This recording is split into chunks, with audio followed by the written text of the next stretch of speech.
The bank took everything he had and called it fair. Elias Turner had once run the finest freight line between Piney Hollow and the railhead at Copper Junction, 6 wagons and 8 good mules, a business built with his own 2 hands over 11 patient years. But 2 seasons of drought, a broken axle that cost him a contract, and a banker named Silas Bramwell, who called in his note 3 months early, combined to strip him down to nothing but a tired horse, a canvas bag of tools, and $11 folded into his boot. With that $11, standing on the courthouse steps in the thin gray light of an October morning in 1887, Elias bid on the one thing nobody else in Piney Hollow wanted: a collapsing, rat-chewed, long-shuttered saloon called the Broken Wheel, sold for unpaid taxes, its windows boarded, its sign hanging by one nail. He paid $35 for it, every cent he had left in the world, and the men on the steps laughed at him for a fool who'd rather own a ruin than admit he was beaten. They did not know that beneath the warped floorboards of that dead saloon lay something sealed away 30 years earlier, something that would not only change the shape of Elias Turner's life, but would finally settle a debt the whole town of Piney Hollow had been carrying, unknowing, since before he was born. Settle in, and let us tell you the story of Elias Turner.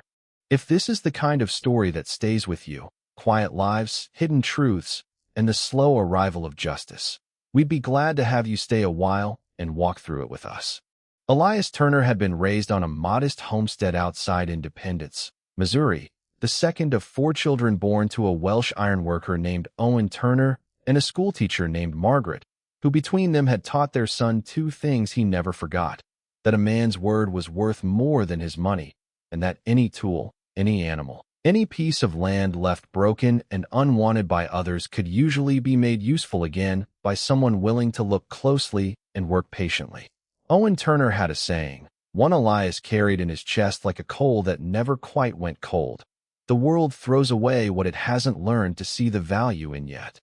He said it about bent nails he straightened and reused, about the sway-backed mule nobody else would buy, about the neighbor's boy others called simple who turned out, under Owen's patient teaching, to have the surest hand with horses in the county. Elias grew up watching his father take other men's discards and coax life back into them. And he grew up believing, quietly and without needing to say it aloud, that the same could be done with people, with towns, with anything that still had good bones underneath the damage. Elias could still recall, decades later, the particular smell of his father's forge on winter mornings, the sharp tang of hot iron and coal smoke mixing with the cold outside air, and the sight of Owen Turner turning some other man's cast-off plowshare over in his hands, tapping it here and there with a small hammer, listening to the ring of the metal the way another man might listen to a doctor's stethoscope before pronouncing, almost always, that there was good steel left in it yet. Margaret Turner, for her part, taught not only her own 4 children, but half the farm children in the county in a one-room schoolhouse 3 miles from home, and she brought that same patient, unhurried attention to a slow reader or a stammering boy that her husband brought to a bent plow blade, believing, as she often said, that most things called broken were simply things nobody had yet taken the trouble to understand properly. Elias grew up between these 2 quiet philosophies, watching his parents mend fences, mend harness leather, mend the occasional neighbor's quarrel, and absorbing, without ever being formally taught it, the notion that value was rarely obvious on the surface of a thing, and that patience was the tool most often required to find it. He was 17 when he first left home, following the westward pull that took so many young men of his generation, working a season on a cattle drive up from Texas, then 2 years laying track for the Kansas Pacific, learning along the way how to read a ledger, how to judge the honesty of a stranger by the way he shook hands, how to fix a wagon wheel with nothing but a knife and stubbornness. He married young, a quiet, capable woman named Sarah Bellhaven, in a small ceremony in Abilene, and together they had a daughter, Mary, born in the back of a freight wagon somewhere on the Colorado plains, arriving into the world, as Sarah liked to say afterward, already accustomed to the road. Sarah died of a fever when Mary was 4, and Elias never remarried, carrying his grief the way he carried everything else, privately, steadily, without complaint, folding it into the daily labor of raising his daughter and building the freight business that would, for a time, make Piney Hollow one of the more prosperous little towns on that stretch of the territory. Piney Hollow itself had grown up around a modest but steady gold strike in the early 1850s, a town of perhaps 400 souls by the time Elias arrived, its main street lined with a mercantile, a church, a schoolhouse, a blacksmith's forge, and, in its wilder years, no fewer than 3 saloons, of which only the broken wheel remained standing by 1887, and that only barely. The town's founding families still spoke, in low and careful voices, of the early days of the strike, of a man named Josiah Bramwell who had arrived with almost nothing and left, within a decade, the wealthiest man in 3 counties, founder of the First Territorial Bank, a pillar of respectability whose grandson Silas now ran that same bank with the same cold, careful smile his grandfather had been famous for. Elias, in his years of building the freight line, had heard these murmurs the way a man hears wind through trees, present, but not urgent, not his business. He had his own work to do, his own daughter to raise, his own small dream of leaving Mary something solid when he was gone. He taught her, as his father had taught him, to look twice at anything the world called worthless, to mend rather than discard, to read people carefully and trust slowly. He did not know, in those years of quiet prosperity, that the very foundation of his hardship and the very shape of his rescue had been sitting all along beneath the floor of a saloon he had never once set foot inside. The fall came the way falls often do, not as a single blow, but as a slow accumulation of smaller ones that a proud man convinces himself he can still outrun. The drought of 1885 and 1886 dried up half the freight contracts along the Copper Junction route, as ranchers had less to ship and farmers had less to sell. Elias had borrowed against his wagons and mules the previous winter to expand the line, certain the rains would come as they always had, and when they didn't, he found himself owing the First Territorial Bank a note of $600 with interest accruing every month. He couldn't pay it down. Silas Bramwell had been perfectly courteous about it at first, the kind of courtesy that unsettled Elias more than open hostility would have, offering extensions, suggesting refinancing. All the while, though Elias would not understand this until much later, quietly buying up the notes of several other struggling businessmen in town. Men who owned land or buildings that adjoined properties the Bramwell family had long wanted consolidated under their control. Then, in the spring of 1887, one of Elias's lead wagons broke an axle on the rocky descent into Copper Junction, spilling a shipment of milled lumber that had been promised, under contract and under penalty, to a builder constructing the new territorial courthouse. The penalty clause alone cost Elias nearly $200 he did not have, and word of the failure spread through town with the particular cruelty small towns reserve for a man who has, until then, been thought reliable. 2 weeks later, without the 90 days grace that had been customary among Piney Hollow's other lenders, Silas Bramwell called in the full note, citing a clause about missed shipment obligations that Elias, in his desperation the previous winter, had signed without reading closely enough. Elias fought it as best he could. He rode to the Territorial Land Office. He spoke to a circuit judge passing through. He even, in a moment of raw and uncharacteristic anger, confronted Bramwell directly in the bank's front office, demanding to know why a man who had once shaken his hand and called him a friend of the town would ruin him over a broken axle. Bramwell only smiled that same cold, careful smile his grandfather had been known for, and said that business was business, and that Mr. Turner ought to have read his contract more carefully, and that he was, of course, terribly sorry it had come to this. The auction of his wagons and mules took place on a hot, dust-choked morning in August, on the same patch of ground behind the livery where Elias had once proudly loaded his first shipment 11 years before, and he stood at the edge of the small crowd with his hat pulled low, watching strangers run their hands over animals he had raised from foals and wagons he had built plank by plank in his own yard, feeling each fall of the auctioneer's gavel land somewhere beneath his ribs. Amos Redding, who bought one of the smaller wagons more out of kindness than need, tried afterward to press an extra $10 into Elias's palm beyond the fair price. And Elias, though he needed every cent of it, found himself unable to accept charity even then and quietly declined. By August's end, The wagons were gone. The mules scattered to 3 different buyers, and Elias Turner, a man who had built something real with his own hands, was left standing outside a bank that had once welcomed him. With $11 in his boot and a 10-year-old daughter waiting for him at the boarding house where they now owed 2 weeks' rent, watching him from the window with the particular quiet worry of a child who understands, without being told, that something essential in her family's life has broken. He did not sleep the night before the tax auction. He walked the length of Piney Hollow's main street in the dark, past the shuttered mercantile, past the dark windows of the church, and stood for a long while in front of the Broken Wheel Saloon, its boards gray and split, its sign creaking faintly in the wind, and felt,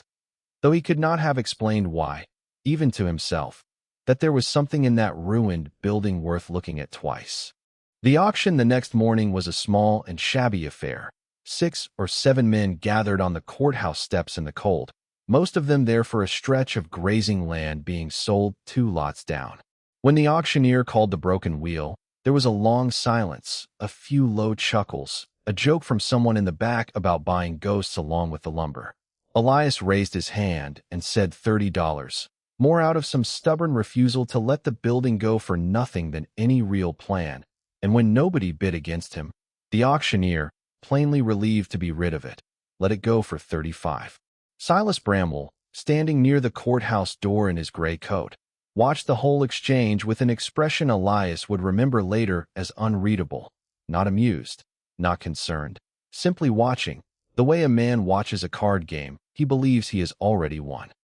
It took him the better part of an hour, working with a pry bar from his tool bag by lantern light while Mary slept on, to lift the first board free, and beneath it he found not dirt, not the raw earth he expected under a frontier floor, but a second layer of planking, tighter fitted, clearly built with purpose rather than left as an oversight. Beneath that second layer, set into a shallow dugout space lined with what had once been oiled canvas, now brittle and cracked with age, Elias found an iron strongbox, rusted at its hinges, secured with a lock that had long ago seized shut, and beside it, wrapped in a second scrap of oilcloth gone stiff and yellow, a bundle of papers tied with a leather cord. He did not open the strongbox that first night. He sat back on his heels in the cold saloon, his daughter's breathing soft, and even behind him, and looked at what he had found, and felt something he had not felt in the 11 months since the bank had taken his wagons. Not hope exactly,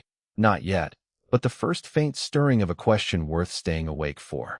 The papers, once Elias worked the leather cord loose the next morning and unfolded them carefully by the light of the newly unboarded window, turned out to be a series of letters and a handwritten ledger, the ink faded but legible, dated across a span of years from 1852 to 1856, and signed at the bottom of each entry by a woman named Nettie Calder. Elias did not recognize the name, but when he mentioned it that afternoon to Amos Redding at the mercantile, buying flour on credit, the old man was kind enough to extend him. Redding's face went still in a way that told Elias he had touched something old and carefully buried. Nettie Calder, Redding told him quietly, had been the original owner of the Broken Wheel Saloon, a widow who had come west after her husband died of cholera on the trail, and who had run the saloon not as a den of vice, but, in the town's earliest and hardest years, as something closer to a bank and a post office and a town hall rolled into one. A woman the early miners trusted with their gold dust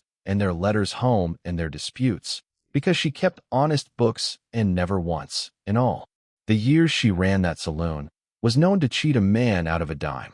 The ledger, once Elias sat with it properly, told a story that took his breath from him slowly, page by page. In the early years of the Piney Hollow strike, before the First Territorial Bank existed at all, the miners of the district had pooled a portion of their gold, not all of it, but a communal share, agreed upon at a miners' meeting in 1852, to fund the building of a school, a church, and eventually a proper assay office for the camp, so that men would not have to ride 2 days to Copper Junction to have their gold fairly weighed and valued. Nettie Calder, trusted by every man in camp, had been named the keeper of that fund, and her ledger recorded, in careful columns, the contributions of dozens of individual miners by name, weighed and dated and witnessed. And then, In an entry dated the spring of 1854, the ledger recorded a visit from a newly arrived prospector named Josiah Bramwell, who proposed, persuasively, according to Nettie's own careful notation of the meeting,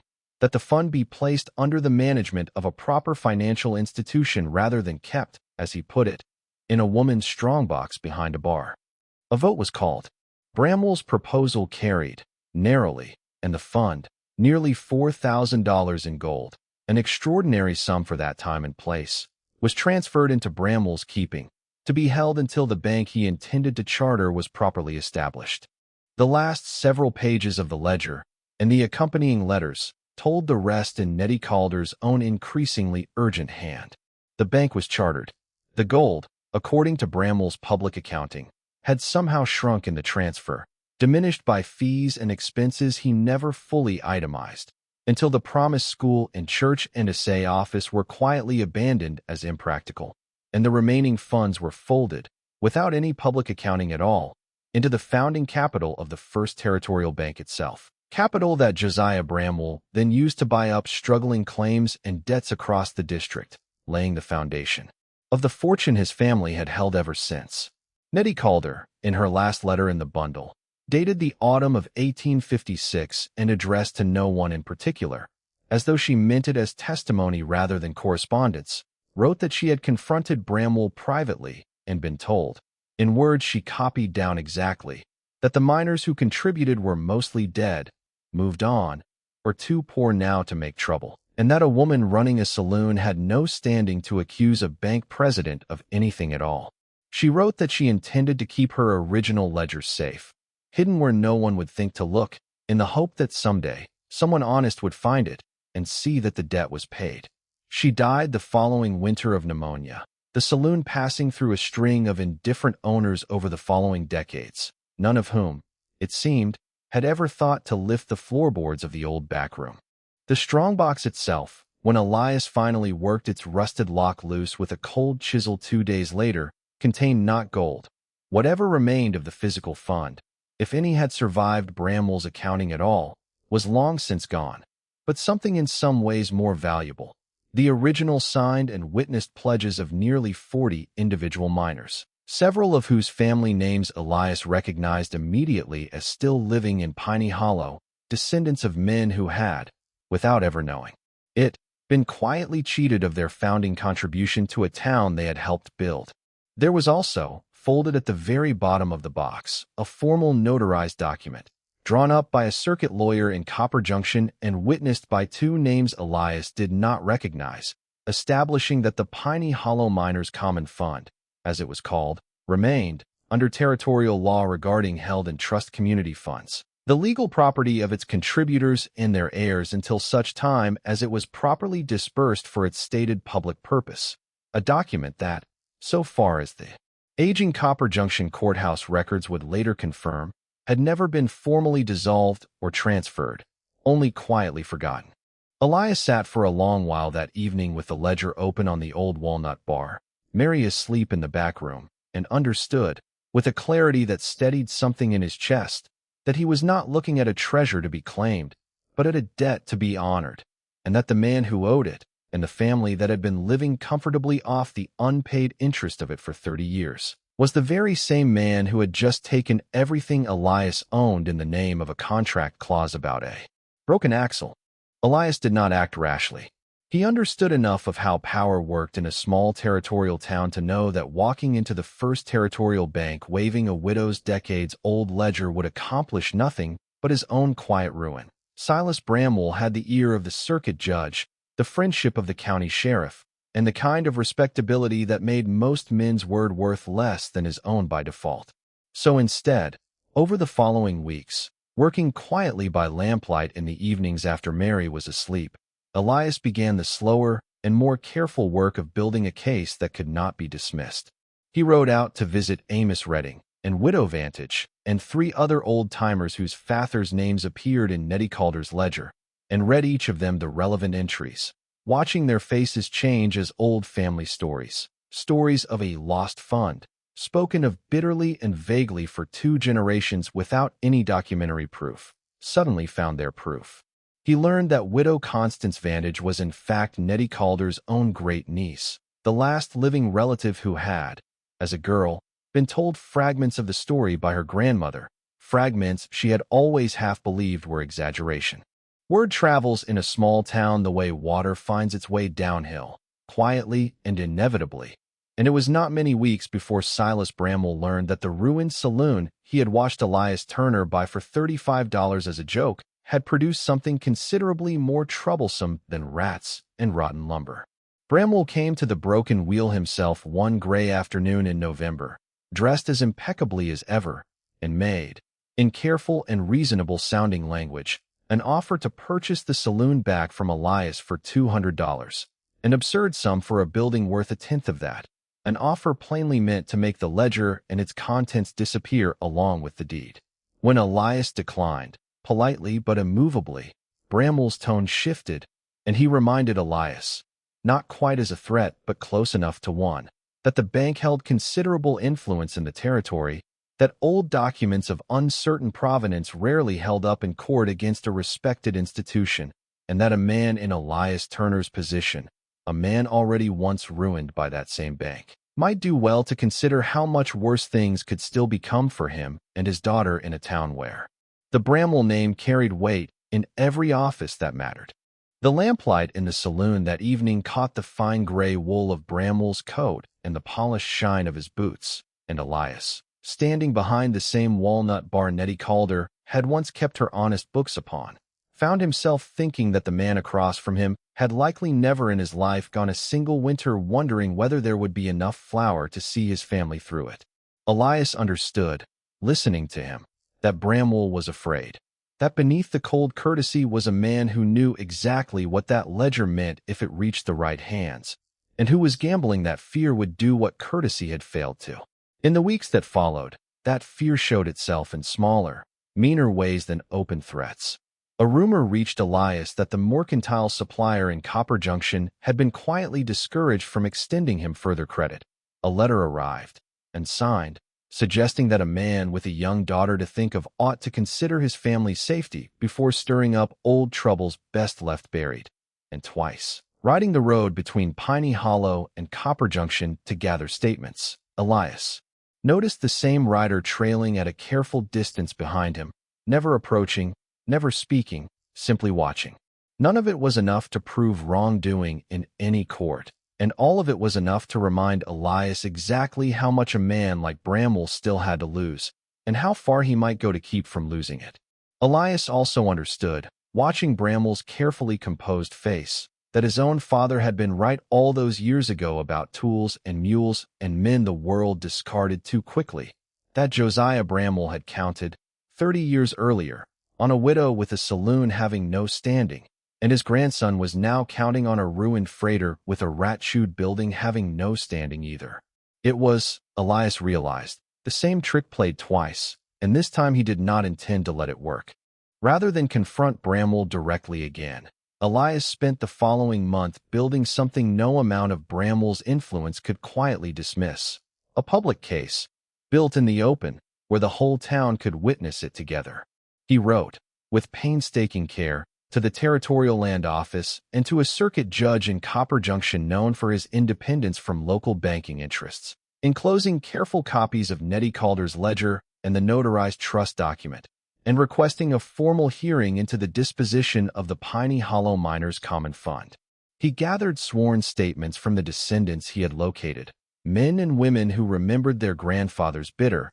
half-told stories and who were, once they understood what Elias had found, entirely willing to stand up and say so publicly. He spoke with Widow Vantage at length, and she, in turn, spoke with the town's aging Reverend Halloway, who remembered enough of the old stories himself to add his own voice. And slowly, through the quiet, persistent work of a man who had learned patience the hard way, the town of Piney Hollow began to remember, collectively, a debt it had half forgotten it was owed. The hearing was held in January, in the same Copper Junction courthouse where Elias had once stood powerless to save his freight line, and this time the room was full, not only of the circuit judge and the territorial land agent, but of some 30 townspeople from Piney Hollow who had ridden the 2 days through winter cold to be present, among them the descendants of the original miners, Amos Redding, Reverend Halloway, and widow Constance Vantage, sitting in the front row with her great-aunt's original ledger resting in her own lap,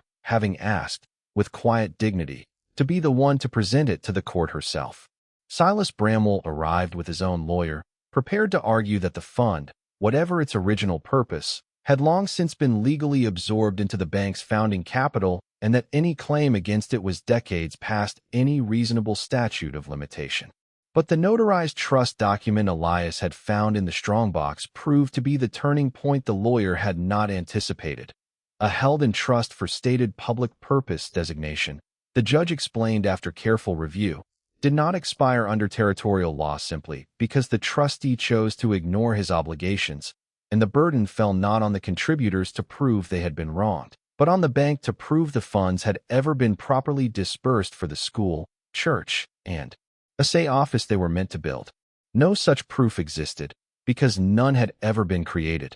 The judge's ruling, delivered after 2 full days of testimony, found that the First Territorial Bank owed a formal accounting and restitution to the Piney Hollow Miners Common Fund, calculated with interest across 33 years, a sum that, once the bank's own books were subpoenaed and reviewed by the territorial auditor, came to just over $11,000, a figure that made Silas Bramwell, for the first time since Elias had known him, lose the careful composure his family had worn like armor for 2 generations. Rather than face the further public accounting that a contested appeal would require, and the ruin to his family's reputation that a drawn-out fraud investigation threatened, Bramwell agreed, through his lawyer, to a negotiated settlement. The restitution paid in full, along with a formal, public acknowledgement, printed in the Copper Junction Sentinel, of Josiah Bramwell's original misappropriation of the miners' trust. What happened with that restitution, once it arrived back in Piney Hollow that spring, became the truest measure of the man Elias Turner had grown into through all his years of quiet hardship. He might, by any reasonable accounting, have claimed the largest share for himself. It was his discovery, after all, his labor, his risk in standing against Bramwell that had brought the debt to light. Instead, Elias called a town meeting in the newly repaired Broken Wheel Saloon, which he had spent the winter restoring plank by plank alongside his growing reputation as a careful and honest man, and proposed that the restitution be used exactly as Nettie Calder's original ledger had intended 33 years before: a school, properly built and staffed, a church roof repaired, and a small assay office established so that Piney Hollow's miners and ranchers would never again need to ride 2 days to have their gold or their contracts fairly weighed. The town agreed, nearly unanimously, and a modest sum was set aside besides for Elias himself and for Widow Vantage, in recognition of what their families, across 2 generations, had done to protect and finally restore what had been taken. Silas Bramwell did not stay in Piney Hollow much longer after the settlement. The bank survived, under new and more closely watched management, but the Bramwell name, once spoken with the particular respect reserved for the wealthy, was spoken from then on with a wariness that no amount of courtesy could undo. And within 2 years Silas had sold his interest and moved east, leaving behind a town that remembered, now, exactly what his family had built its fortune on. There was no violence in his downfall, no dramatic confrontation, only the slow, certain weight of a truth finally brought into the light, doing the quiet work that truth, given time and patient hands, generally does. It is worth remembering, now, where this story began, with a man cast out by a bank that called its cruelty fair business, a man left with $11 and a daughter and a stubborn belief, inherited from his own father, that the world too often throws away what it has never learned to see the value in.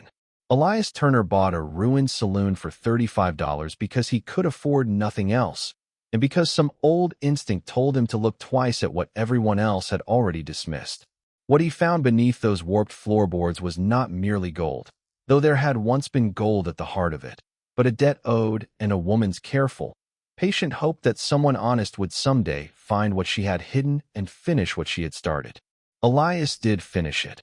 not for his own enrichment, though he and his daughter never wanted for much again, but for a whole town's sake, restoring in the end not only his own fortunes but the broken promise of a school and a church and a fair scale that a community had been waiting, without quite knowing it, 33 years to receive. The bank that repossessed the saloon no one wanted had, without ever meaning to, handed the truth back to the very town it had spent 2 generations quietly taking from. Thank you for spending this time with us and with Elias Turner's story. If it moved you, we'd be grateful if you'd share it with someone who might need reminding that patience and honesty still count for something in this world, and consider staying with us for the next one. Before you go, we'd love to hear from you. What is a time you found real value in something everyone else had already written off? Tell us in the comments below. We read every one. Until next time, stay close.